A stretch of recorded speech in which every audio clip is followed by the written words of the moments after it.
Oh yeah. Was that the next one? Yeah. That was. All right. This is another one. The list has changed about 4 times already now since we started. We don't know the difference. They call it a set list for a good reason. Anyway, this is a tune that another tune I composed, and this was for my aunt Bridie. And Bridie, again, I come from a family that love music and dancing and singing, things like that. But just to tell you a little bit about the story, Soyez Sauvage comes from a story from Bridie.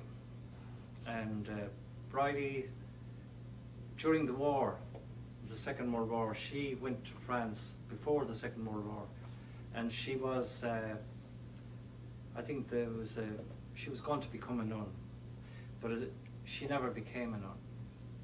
And it was in the south of France, and she had no knowledge of the language or the culture or anything when she went, and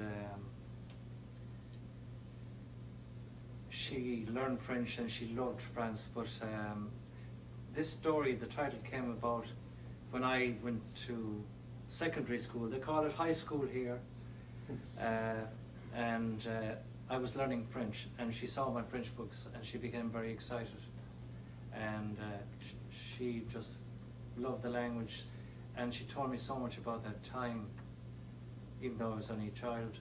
And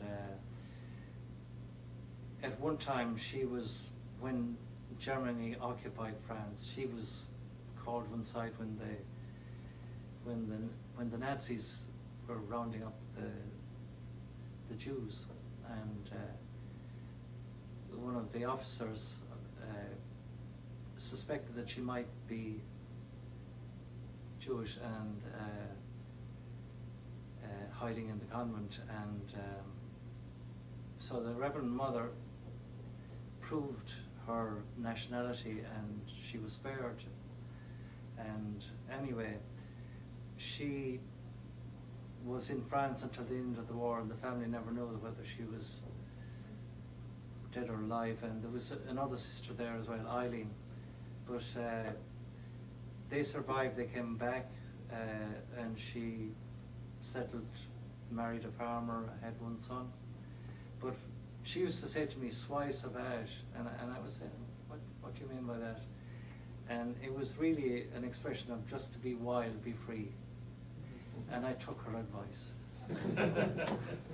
So this is for my Aunt Bridie, Soyez Sauvage.